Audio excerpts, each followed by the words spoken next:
understand what is said in this video, you will have no trouble leaving the US. Wait. Don't scroll. For the next few minutes, let's train your English brain. Right. Not with hard grammar, not with long word lists, but with real English, slow English, daily English. Hello, everyone. Welcome back to Commute English Learning Pro. Yeah, it is so good to be here with you today. Wherever you are right now, we are really happy you're listening. Exactly. Maybe you're, driving your car. Right, or maybe you're walking to work, or just relaxing at home. Just make yourself comfortable. Yeah, make yourself comfortable because today we are taking a deep dive into something really fascinating. Oh, it is. I love this topic. Right. So I want you, the listener, to imagine this. You're standing in the middle of a street in South America. Okay, picture that. The sun is shining. Thousands of people are walking past you. You smell fresh food. You hear loud music. Sounds amazing. It is. You see tables full of old books and colorful clothes and beautiful antiques. But then you notice something strange. Wait, what is it? Well, almost everyone around you is holding a small, hollowed-out pumpkin. A pumpkin. Yeah. And they're drinking from it with, like, a metal straw. So what are you looking at?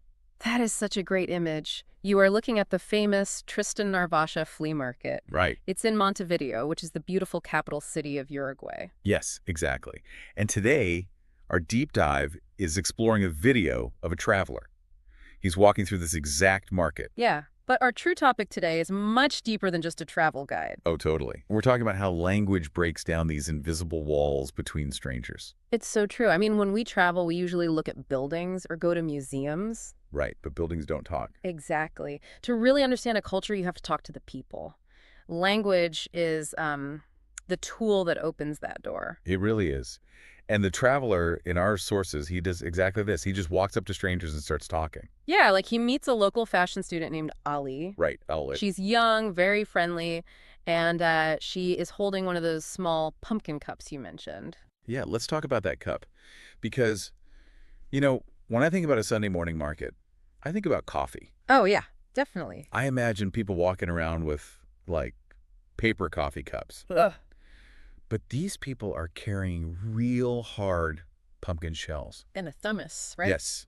They have a large thermos of hot water under their arm. I have to admit, I was confused. Why carry hot water everywhere? Why not just buy coffee from a shop? Well, it's a great question.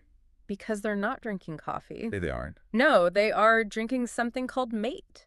M-A-T-E. Steak. Right. It's a traditional herbal tea, but it's more than just a drink. It's a deep cultural habit. Oh, I see. You asked why they carry it everywhere instead of buying coffee. It's because mate is a social activity. Oh, so they share it. Exactly. You don't just drink it alone. Yeah. You pass the cup to your friends. You share the same straw. It really builds a connection. Wow, that's interesting. So it's like a tool for friendship. Yeah, absolutely. But it's also a physical need, right? Because Alice says something very funny to the traveler. Oh, right. She says that if she doesn't drink her mate, her head hurts. Yes, her head hurts. That is so funny. It explains the physical side of the habit. Mate has a lot of caffeine, just like coffee. Right. So if your body is used to having caffeine every morning and you stop, your brain reacts. Yeah, you get a headache. Exactly. Your body is sending a signal like, give me my tea. That is a very relatable life situation. I mean, think about your own morning. To the person listening right now, what is the first thing you do? Yeah, think about it. Do you need a strong cup of coffee to wake up? Or, do you drink black tea? Or maybe you just need a big glass of cold water. Right. And if you miss your morning drink, do you feel tired? For Ali and for most people in Uruguay, their morning drink is mate. It's this comforting routine. And a routine is something you do every single day without thinking because a habit. Yeah, a habit. Which brings us to a very natural English teaching moment. Well, let's do it. Because talking about your daily habits is one of the best ways to start a conversation with a new friend. It really is. It's simple, and it shares something about your life. Exactly. To talk about a habit, we use a very simple sentence structure. We say, I drink, and then we add the time, like every day. Let's practice that. It's a very useful sentence. I drink coffee every day. Good. I drink green tea every day. I drink hot water every day. No, you try. Think about your own morning. What do you drink? Yeah, say your answer in your head or practice out loud with us right now. Awesome. Beautiful. So let's look at the word habit for just a second. It's a short word, but very powerful. Let's practice the pronunciation together. It has two short parts, habit. Right. Habit. One more time. Habit. Habit. Perfect. Yeah. You know, your habits define your life. Taking a few minutes to listen to real English is a wonderful habit. I agree completely. It's the best habit. Yeah. But let's go back to the market in Montevideo. So the traveler says goodbye to Ali and continues walking. Right, he keeps going. And here is where the deep dive gets really interesting. Because the traveler is open to talking, the invisible walls disappear. Yeah, the people he meets are not just, random faces in a crowd anymore. Exactly. Like he meets this tall man walking through the market. The traveler says hello. And the man has a very deep, smooth voice. Yes. He is visiting from Brazil. The traveler asks him about his job. And the man answers, I am an opera singer. An opera singer. I mean, think about that. You go to a street market to buy some old clothes, and you are standing next to a professional opera singer. It's amazing. This is why traveling and talking to people is so powerful. It breaks your normal routine. Everyone has a secret story. They really do. But the unexpected stories don't stop there. Oh, no. The traveler meets another local man. His name is Juan. Juan, yeah. And Juan has a very normal job. He works at a call center. He answers the telephone for a bank. Right. But when Juan speaks to the traveler, something is amazing. His English is perfect. It is. It's clear, it's natural, and it just sounds beautiful. Yeah. And the traveler's surprised. Juan lives in Uruguay, a country where people speak Spanish. Exactly. So the traveler asks him, how did you learn to speak English so well? Did you go to a special school? And Juan says no. He didn't go to an expensive language school. Wow. He didn't study thick grammar books for hours. He started learning when he was young, but he learned in a totally different way. Wait, let me push back here. I'm a little confused. Okay, what is it? If Juan never studied grammar books, how does he know how to build a sentence? Right. Doesn't he make mistakes? Yeah. How can you learn a language without learning the rules first? Well, that is the big secret of language learning. Your brain is a pattern machine. A pattern machine. Okay, yeah. Juan learned through movies, he learned through music, he watched videos on the internet. Oh, I see. He surrounded himself with the language. When you listen to a lot of real English, your brain starts to recognize the patterns naturally. So you don't need to memorize rules. No, you don't need to memorize a rule, you just know what sounds right. Okay, so he learned from context. Let me use an analogy here because this is interesting. Go for it. Think about learning English in a traditional classroom. It's like visiting a zoo. A zoo. Yeah. The words are in cages. They are separate. You look at a list of words, but they are not moving. They're not alive. Oh, wow. That is a wonderful way to explain it. A textbook is a zoo. Yes. But walking through a foreign market or, watching a real movie is like stepping into a wild forest. Right. The words are free. Exactly. The words are running around. They are alive. It is an open source classroom. I love that. Ron didn't put words in a cage. He watched them in the wild through his movies and his music. And the most important thing is that Juan made it fun. He watched things he actually liked. Yeah, he didn't force himself to read boring books. He consumed real English. Right. When you enjoy the topic, your brain relaxes and it learns much faster. It really does. I want to talk directly to you, the listener, for a moment. Because what Juan did is exactly what you are doing right now. Yes, Zach. You are listening to a real conversation. You are letting your brain hear the music of the language. You are recognizing patterns. You are doing a fantastic job. You're not stressing about heavy grammar rules. You are learning naturally. Yeah.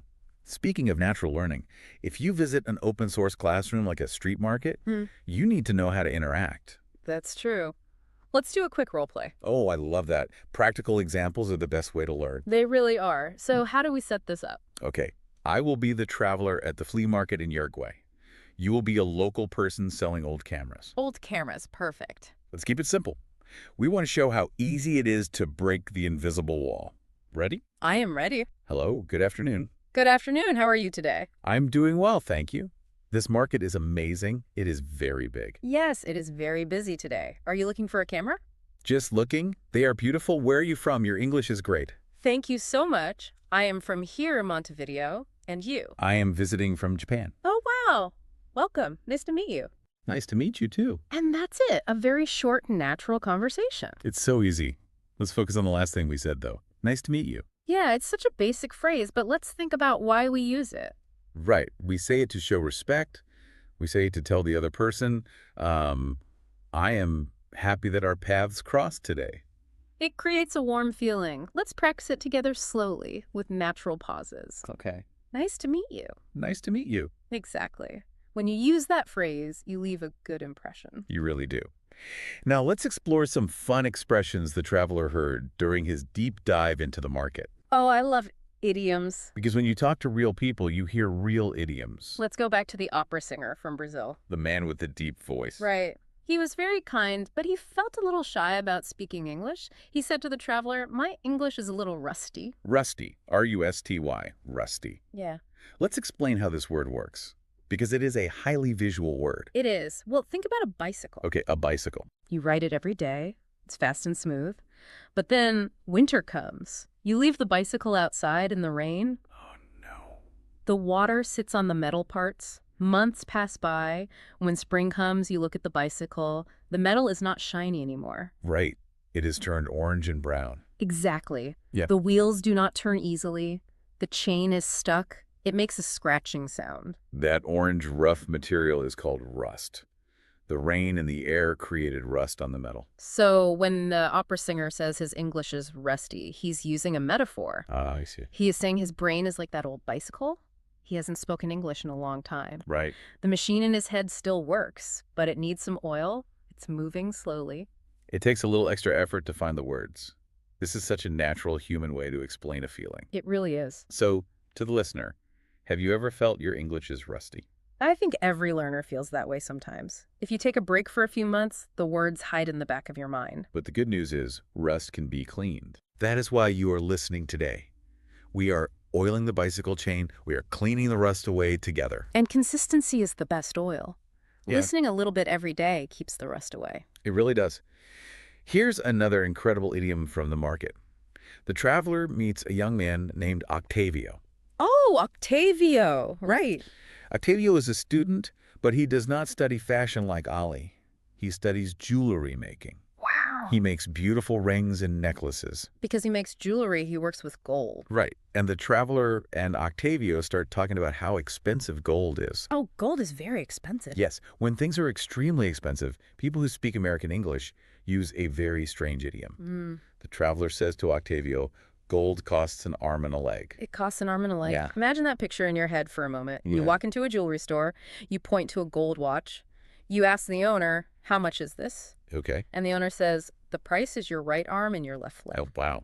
It is a terrible image. It sounds like a scary movie. It really does. But let's think about why we say this. We are talking about value. Right. Money takes a lot of hard work to earn. You use your physical body, your energy, and your time to make money. That's true.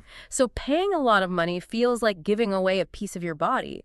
It is painful. That is a very deep way to look at it. An arm and a leg means a very painful price. Exactly. But what makes this moment in the video so fascinating is Octavio's reaction. Oh, right. Octavio smiles and shares the local version. Because in Uruguay, they speak Spanish. And they do not use arms and legs to talk about expensive things. No, Octavio tells the traveler, "Here, we say it costs an eye of the face." An eye of the face. Yeah. That is also a very intense image, maybe even more painful than an arm and a leg. It is fascinating how different cultures express the exact same feeling. It really is. Both cultures use body parts to describe a high price. It shows a universal human truth: sacrificing our resources hurts. But the specific words they choose are different. I love learning idioms from around the world. They give you a window into how people think. Absolutely. Next time you see something very expensive like a luxury car or a fancy new phone, try saying to yourself, wow, that costs an arm and a leg. Using idioms makes your English sound very natural and full of color. It does. As the traveler's day at the market comes to an end, he asks Octavio one final question. This is a great part. And this question brings our whole topic together. The traveler asks, what is one thing the world does not know about people from Uruguay? Such a good question. And Octavio thinks for a moment. He looks around the busy street. Then he gives a simple, beautiful answer. What does he say? He says, "People from Uruguay are incredibly humble." Humble. That is a quiet, powerful word. Let's talk about what it truly means. Good idea. When someone is humble, they are not loud about their own importance. Right. They do not think they are better than you. Exactly. They don't brag about their money or their success. They keep their feet on the ground. Octavio explains how you can see this humility in action.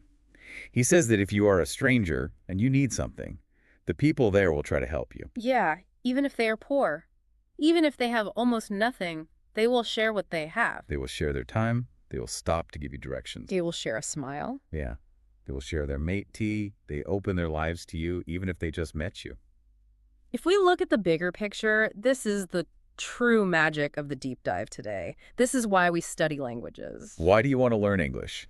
It is a question worth asking yourself right now. Yeah, think about it. Maybe you want a better job.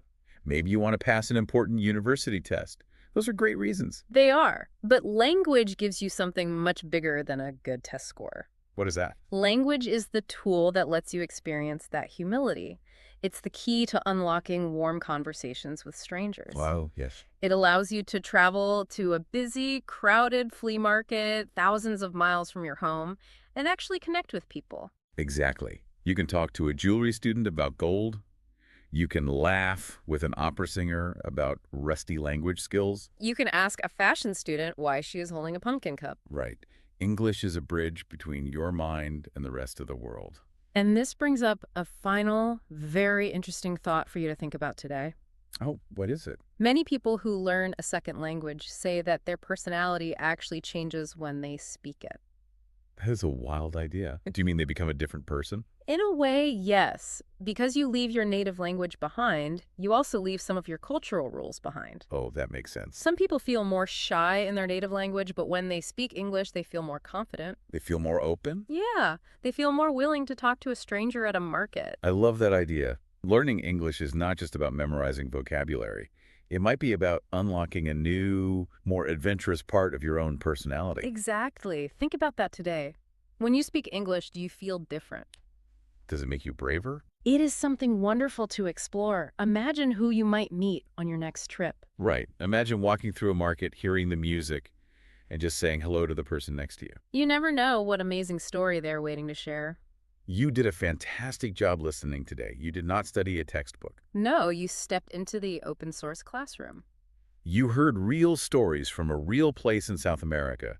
You learned about the social bonding of mate. You practiced talking about your daily habits. You learned why language immersion rewires your brain, just like Juan's movies did for him. You learned fun, visual phrases like rusty and an arm and a leg. And you explored the deep meaning of being humble. And the best part is how you did it. You did all of this while going about your normal day. Yeah, while you were commuting or cooking or just relaxing at home. Remember the lesson we talked about at the very beginning? Small daily routines create massive results over time. Keep listening. Keep letting the language wash over you. Your English brain is recognizing the patterns and growing stronger every single day. There is always a new concept to explore, and there are always new friends to meet out in the world. Keep up the great work. If you like our channel,